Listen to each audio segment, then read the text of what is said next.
One thing about making commitments of action is like I keep telling people don't make it cast in stone.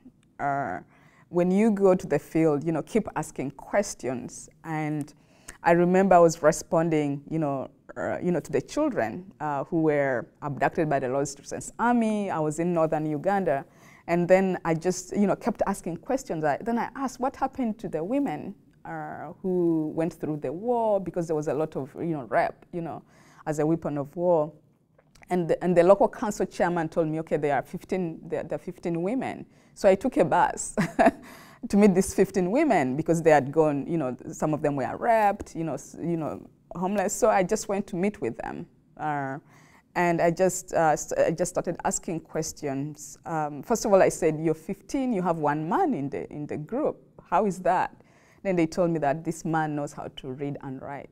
So that's why they have him in a group, because when they talk about their issues and all that, there's somebody who can read and write. So for me, that was already communication, that the women do not know how to read and write. So I thank the gentlemen for being part of the team. I asked them which villages they come from. That's when I started hearing stories of homelessness. One woman told me how her husband was abducted, and then the rebels used him to come and kill his own people. So in retaliation, his people sent her away with her 6 daughters. So you can imagine every night they have to look for where, to sleep, to stay. And woman after woman, told me how they are homeless.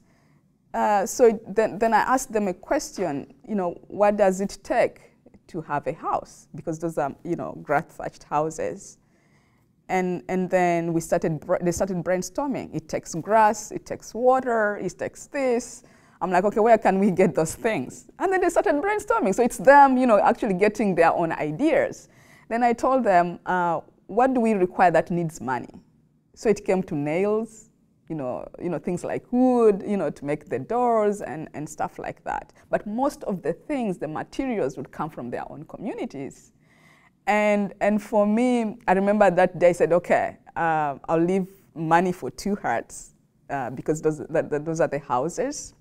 Then I said, okay, how, in which order are we going to get this housing? So they also knew which woman was more desperate. Okay, this one who has more, more children. This one at least doesn't have anything. So they made their own decisions. And then we started dividing roles. Okay, this is the money I have, so who will keep this money? So we already got an accountant, we had somebody in charge of water, we had somebody in charge of cooking food while others are building.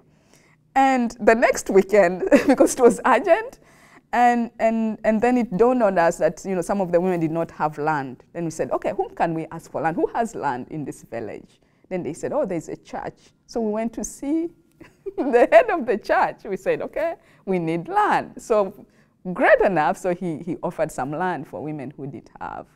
I started going back, over weekends and actually building, the huts and, through that mud while others are collecting water. So it was a scene in the village. And so when the men saw us do that, they got embarrassed and they would come and join us, as volunteers. As we build, we're talking about issues of peace. We're talking about issues of HIV/AIDS, which were affecting them. And then, through the discussions, because, I wanted to find out, are the children going to school now that we have land? That's when it came to my mind that, okay, I'm going to offer to buy an ox plow. And then we can lend that to people who have the cows, the cattle. And then they can also lend us the cows in turn so that, they can pull the ox plow and we plow our gardens in turns and collectively. So when they do that, and then they grow the crops, so these crops can be sold and money used for medicine and taking children to school. That's how the Hearts for Peace program was born. I didn't plan it, but at the Clinton Global Initiative, they teach us to be creative.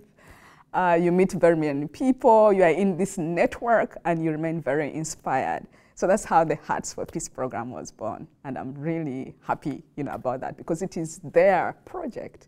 Even as I sit here, they continue building, and they build, communities, and women knowing that, the power is in their hands. And when women are given sources of responsibility, before you know it, they start campaigning in the village to become village leaders. So that is growth, and you see children going to school, and you see development, happening by the people themselves. you.